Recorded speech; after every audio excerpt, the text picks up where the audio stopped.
dulu juga saya nggak lengkap vaksinnya, sehat-sehat aja kok. Gimana tuh dok? Dan makin banyak orang yang nggak divaksin, makin besar risiko wabah penyakit lama muncul lagi. Demam ringan setelah imunisasi itu bukan tanda sakit, tapi tanda bahwa tubuh sedang merespons vaksin. Ada yang bilang vaksinnya mengandung bahan kimia berbahaya, kayak formalin, merkuri. Hai Bunda, dan Ayah juga pastinya. Selamat datang lagi di Ruang Bunda, tempat kita ngobrolin hal-hal penting seputar kehamilan, bayi, dan segala remah indahnya jadi orang tua. Aku Nadia, teman ngobrol kalian hari ini. Dan kali ini kita mau bahas satu topik yang, jujur ya, sering banget bikin bingung dan galau, imunisasi. Mulai dari yang ragu karena takut efek samping, sampai yang overthinking karena baca banyak banget berita simpang siur. Aku sendiri dulu pas pertama kali jadi ibu, sempat ngerasa, aduh, vaksin ini aman nggak ya? Harus semua atau cukup yang diwajibkan aja? Makanya di episode kali ini aku ngajak seseorang yang nggak cuma ngerti ilmunya, tapi juga bisa jelasin dengan bahasa manusia. Please welcome, Dr. Reza. Hai, Mbak Nadia. Hai juga untuk semua pendengar Ruang Bunda. Wah, senang banget bisa gabung di sini. Topiknya memang menarik nih, karena banyak banget mitos dan ketakutan soal imunisasi yang masih beredar. Iya, dan yang paling sedih tuh, kadang-kadang kita jadi takut, bukan karena tahu, tapi karena terlalu banyak info yang malah bikin tambah bingung. Jadi hari ini kita bakal ngobrol panjang lebar. Tapi tetap santai ya, kayak lagi duduk bareng di ruang keluarga. Siap. Santai tapi tetap bermakna. Karena edukasi itu bukan soal ngasih tahu aja, tapi juga bikin orang merasa nyaman untuk paham. Kita mulai dari dasar banget ya dok. Buat para orang tua baru, mungkin ada yang masih mikir, kenapa sih bayi harus imunisasi sejak dini? Kok kayaknya banyak banget yang harus disuntik segala macam dari kecil? Pertanyaan bagus. Jadi imunisasi itu prinsip dasarnya adalah melatih sistem kekebalan tubuh bayi untuk mengenali dan melawan penyakit tertentu. Bayi itu kan sistem imunnya masih belajar, ibaratnya kayak komputer baru yang belum ada antivirusnya. Nah, vaksin adalah simulasi virus yang udah dilemahkan atau dimatikan, supaya tubuh bayi bisa belajar bereaksi. Oh jadi kayak ngasih latihan duluan sebelum musuh yang beneran datang? Persis, kayak latihan bela diri. Kita kasih lawan yang nggak berbahaya supaya tubuh tahu harus ngapain kalau suatu saat kena serangan asli. Dan pentingnya di usia dini, karena di masa-masa awal inilah bayi paling rentan terhadap infeksi serius kayak campak, difteri, TBC, hepatitis B, dan banyak lagi. Tapi ada yang bilang, dulu juga saya nggak lengkap vaksinnya, sehat-sehat aja kok. Gimana tuh dok? Itu argumen yang sering muncul dan sebenarnya agak berbahaya. Kita memang bersyukur kalau dulu baik-baik aja, tapi itu bukan jaminan. Data dari WHO dan Kemenkes menunjukkan ratusan ribu kematian anak tiap tahun masih bisa dicegah lewat imunisasi. Berarti ini bukan cuma buat anak kita aja ya? Betul. Ini juga soal perlindungan komunitas. Ada bayi-bayi yang belum cukup umur untuk vaksin, atau anak-anak dengan kondisi medis tertentu yang nggak bisa divaksin. Kalau mayoritas anak di lingkungan mereka imunisasi lengkap, mereka jadi ikut terlindungi. Ini yang disebut herd immunity. Wah, ternyata efeknya luas ya. Kadang kita mikirnya cuma buat si kecil aja, padahal ini soal tanggung jawab sosial juga. Dan makin banyak orang yang nggak divaksin, makin besar risiko wabah penyakit lama muncul lagi. Kita udah lihat sendiri beberapa tahun terakhir, campak sempat naik lagi, padahal dulu sempat hampir hilang. Duh, kebayang ya kalau kita abai. Jadi sebenarnya imunisasi itu bukan soal ikut-ikutan, tapi pilihan yang berbasis ilmu dan kasih sayang ya dok? Exactly. Ini salah satu bentuk paling nyata dari cinta dan perlindungan jangka panjang buat anak. Oke, dok. Pertanyaan sejuta umat. Kalau habis imunisasi terus bayi demam, berarti vaksinnya bikin sakit dong? Iya, ini kekhawatiran yang sangat umum dan wajar banget. Tapi perlu diluruskan, jadi demam ringan setelah imunisasi itu bukan tanda sakit, tapi tanda bahwa tubuh sedang merespons vaksin, sistem imun sedang bekerja. Berarti itu hal baik ya, bukannya harus panik? Iya, biasanya demam muncul dalam 24 jam dan hilang dalam 1-2 hari. Bisa bantu dengan kompres hangat, beri ASI atau susu lebih sering, dan kalau perlu boleh dikasih paracetamol sesuai dosis. Tapi itu semua bagian dari proses alami. Kalau bengkak atau kemerahan di bekas suntikan, itu gimana? Sama, itu juga reaksi normal. Biasanya cuma sedikit nyeri dan bengkak lokal dan akan hilang sendiri. Jangan dipijat ya. Banyak orang tua panik dan langsung mijit area suntikan. Itu justru bisa memperburuk. Noted banget itu. Tapi ada juga yang cerita anaknya demam tinggi atau kejang setelah imunisasi.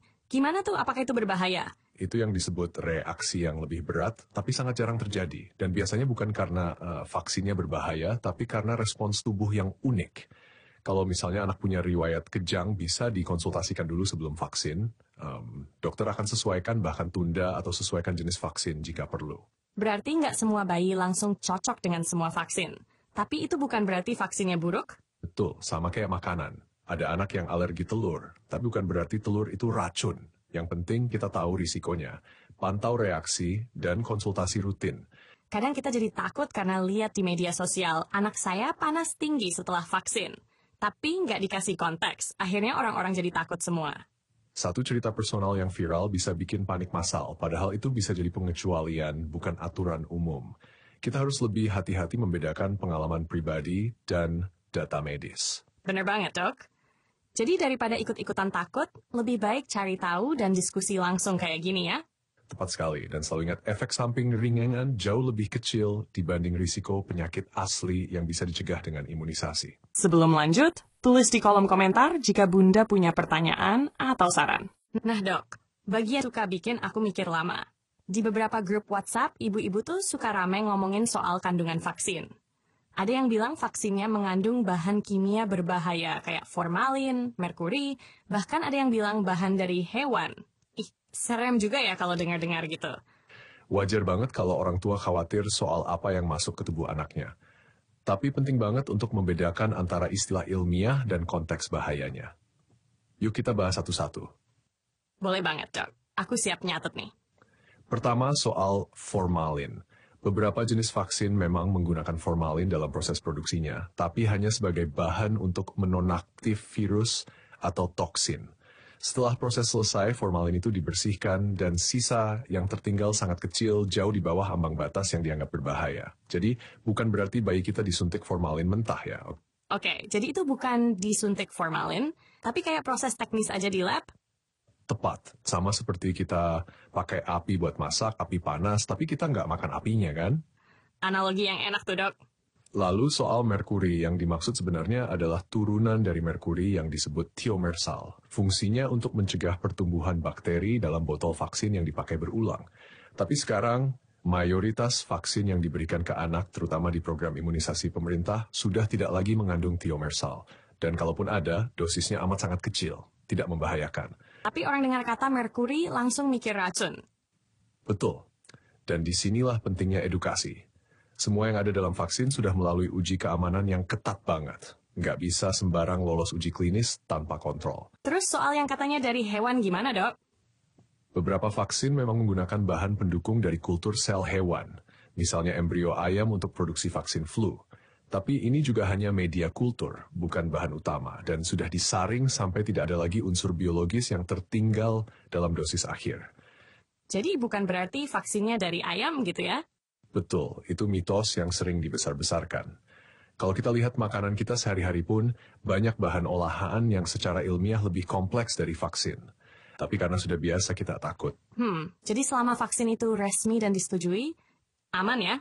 Aman. Semua vaksin yang beredar di Indonesia sudah disertifikasi dan dinyatakan aman oleh IDAI.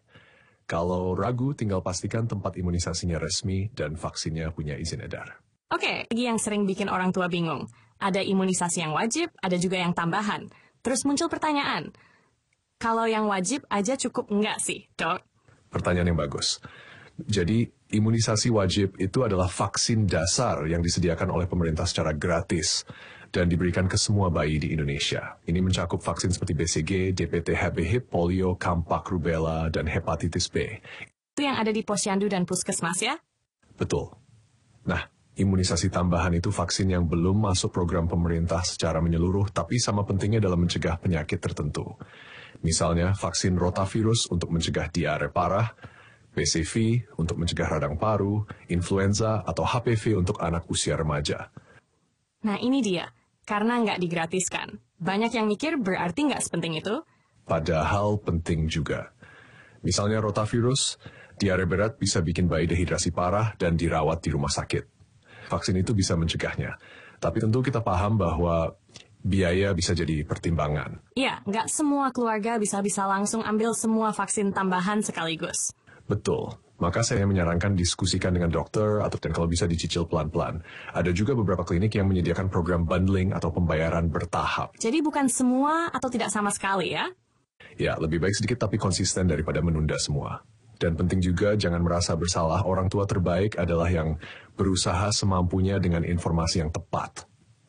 Wah, lega banget dengarnya, Dok. Jadi kita bisa ambil keputusan secara sadar dan sesuai kondisi keluarga. Waktu anakku sakit lama, jadwal imunisasinya jadi molor. Terus aku sempat merasa bersalah banget. Tapi, sebenarnya kalau udah telat, masih bisa lanjut nggak sih? Wah, ini juga sering banget terjadi dan sangat wajar. Jawabannya bisa banget lanjut. Ini yang disebut catch-up immunization atau imunisasi kejar. Cap, kayak nonton serial Netflix yang ketinggalan episode? Kira-kira begitu. Jadi, imunisasi itu nggak harus selalu tepat di tanggal. Ada rentang waktu yang fleksibel dan kalau terlewat tinggal disesuaikan dengan jadwal jar kerja yang sudah diatur oleh IDAI. Berarti nggak harus ngulang dari nol?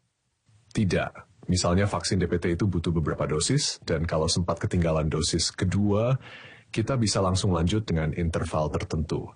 Dokter akan bantu susun ulang jadwalnya. Yang penting jangan berhenti. Tapi kenapa ya? Perasaan bersalah itu besar banget, padahal alasannya logis. Karena kita ingin jadi orang tua sempurna, tapi itu nggak realistis. Justru yang perlu diapresiasi adalah orang tua yang sadar dan mau ambil tindakan untuk mengejar ketertinggalan itu. Kadang juga takut diomelin petugas kesehatan. Padahal petugas kesehatan itu tugasnya bantu, bukan menghakimi. Kalau kamu merasa tidak nyaman di satu tempat, cari tenaga medis yang bisa jadi partner, bukan cuma penyuluh. Berarti kuncinya tetap mulai. Telat lebih baik daripada tidak sama sekali? Tepat sekali. Bahkan anak yang baru mulai vaksin di usia 1 tahun atau lebih tetap akan dapat manfaat besar. Jadi selalu ada harapan. Jangan tunggu sempurna. Yang penting jalan dulu. Ini kayak pesan hidup juga ya, Dok. Nggak apa-apa mulai dari manapun asal jangan berhenti. Dan imunisasi itu proses, bukan kompetisi. Nah, Dok, ini agak sensitif, tapi harus dibahas juga. Karena banyak yang ngomong, vaksin itu bisnis doang. Industri farmasi cari duit. Anak-anak dijadiin kelinci percobaan. Waduh, jujur itu bikin aku merinding sih dengarnya. Isu ini memang berkembang cukup luas, apalagi dengan mudahnya informasi menyebar di media sosial. Tapi perlu banget kita bedakan antara skeptisisme sehat dan teori konspirasi. Maksudnya gimana, Dok? Skeptis sehat itu ketika kita bertanya, mencari tahu, dan membandingkan informasi dari berbagai sumber terpercaya. Tapi kalau teori konspirasi biasanya dibumbui narasi, kita sedang dikendalikan, pemerintah tutup mata, atau ilmu pengetahuan itu bohong semua. Kayak dibilang vaksin itu cara kontrol populasi gitu ya? Nah, itu salah satu contohnya. Padahal vaksin sudah dipakai puluhan tahun, bahkan sebelum industri farmasi sebesar sekarang. Misalnya, vaksin cacar berhasil menghapuskan penyakit cacar dari muka bumi tahun 1980-an. Itu bukan hasil bisnis, tapi kerjasama global yang luar biasa. Tapi memang industri farmasi dapat keuntungan dari vaksin, kan? Betul. Tapi mari kita realistis. Semua hal yang diproduksi manusia ada nilai ekonominya. Termasuk makanan bayi, susu formula, bahkan alat kontrasepsi. Yang jadi pertanyaan bukan apakah ini bisnis, tapi apakah produk ini memberi manfaat nyata dan melewati standar keselamatan yang ketat. Wah, itu poin penting. Jangan sampai kita menolak sesuatu yang menyelamatkan karena terlalu fokus pada urusan uangnya. Satu hal lagi, vaksin bukan satu merek, satu negara, atau satu perusahaan. Ada banyak produsen, berbagai standar global, audit dari WHO, BPOM, dan banyak lembaga independen. Semuanya harus lulus uji klinis bertahap dari lab, hewan, manusia, dan skala besar. Jadi bukan sembarang suntik aja ya? Jauh dari itu. Uji klinis vaksin adalah proses ilmiah yang paling ketat dan transparan. Bahkan datanya bisa diakses publik dan dievaluasi terus-menerus. Tapi kenapa ya? Teori konspirasi itu tetap aja banyak pengikutnya. Karena mereka menawarkan jawaban mudah untuk pertanyaan sulit. Manusia itu pengen cepat paham. Jadi ketika ada informasi rumit, konspirasi muncul sebagai cerita instan yang dramatis. Tapi cerita dramatis belum tentu benar. Jadi solusinya apa nih, Dok? Kita harus terbuka untuk belajar dan ajak orang lain berpikir kritis. Bukan hanya percaya buta. Kalau ada berita heboh, coba cek siapa sumbernya. Ada bukti ilmiahnya, ada jurnal, atau cuma katanya-katanya. Katanya itu memang bikin dunia makin kacau ya? Haha, iya. Maka tugas kita bukan membungkam yang percaya teori, tapi memberi ruang diskusi sehat. Kita pelan-pelan luruskan, bukan langsung menyerang. Nah, Ini tantangan nyata nih, Dok. Aku punya teman yang pengen banget vaksin anaknya, tapi ibu mertuanya keras banget menolak. Katanya dulu anak-anak sehat tanpa vaksin, jadi sekarang pun nggak perlu. Kasus kayak gini, gimana ya nyikapinnya? Wah, ini sering banget kejadian. Konflik antar generasi soal pola asuh tuh wajar dan memang butuh pendekatan hati, bukan debat. Soalnya kadang kita jadi merasa nggak enak, takut dibilang anak durhaka kalau beda pendapat. Iya, makanya hindari debat frontal. Kita bisa mulai dari cerita, bukan data. Misalnya cerita soal anak teman yang kena campak parah karena belum sempat divaksin. Lalu tunjukkan bahwa kita sudah berkonsultasi ke dokter dan ini bukan ikut-ikutan, tapi pilihan sadar. Jadi ajak mereka ikut merasa, bukan cuma kasih angka. Kadang orang tua kita menolak bukan karena anti ilmu, tapi karena nggak ngerti prosesnya. Bisa juga karena pengalaman masa lalu yang beda, atau trauma. Jadi tugas kita adalah bangun jembatan, bukan tembok. Tapi kalau mereka tetap keras kepala, gimana? Kita bisa tetap menghormati mereka sambil tegas mengambil keputusan. Karena pada akhirnya yang bertanggung jawab terhadap anak adalah orang tuanya, bukan nenek atau tetangga. Dan kalau perlu, ajak mereka ke dokter juga ya? Betul. Kadang kalau mereka dengar dari tenaga medis langsung, apalagi yang komunikatif dan sabar, mereka lebih terbuka. Berarti edukasi itu nggak cuma buat kita sebagai orang tua baru, tapi buat satu keluarga juga. Iya, karena membesarkan anak itu bukan cuma soal fisik, tapi juga membangun ekosistem dukungan yang sehat. Wah, jujur aku terharu sih, Dok. Trik satu kata imunisasi itu banyak banget lapisan. Dari ilmu medis, mitos, sampai relasi keluarga. Ya, dan semua lapisan itu valid. Ketakutan valid, kebingungan valid. Dan yang paling menyentuh buatku tadi, bahwa imunisasi itu bukan soal jadi orang tua sempurna, tapi soal usaha kecil penuh cinta yang berdampak besar. Setuju banget. Kadang kita terlalu keras pada diri sendiri. Padahal orang tua hebat itu bukan yang nggak pernah salah, tapi yang mau terus belajar dan bertumbuh bareng anaknya. Terima kasih banyak, Dok. Hari ini aku merasa kayak pulang dari ruang praktik dokter, tapi tanpa antrian dan tanpa nangis bayar parkir. Senang bisa bantu Mbak Nadia. Semoga obrolan ini bisa jadi penguat buat semua orang tua di luar sana. Amin. Buat Bunda dan Ayah yang dengerin hari ini, makasih sudah nyempetin waktu. Jangan ragu untuk share episode ini ke teman, saudara, atau siapapun yang lagi galau soal imunisasi. Kita semua belajar bareng, saling dukung. Sampai ketemu lagi di episode berikutnya Ruang Bunda. Tempat kita ngobrol dengan hangat tanpa menghakimi. Aku Nadia pamit dulu, salam sehat dan penuh cinta untuk keluarga kalian. Dan saya Dr. Reza, semangat selalu ya Bunda dan Ayah. Anak-anak kita butuh pelindung dan itu adalah kita sendiri. Bye-bye. Bye-bye.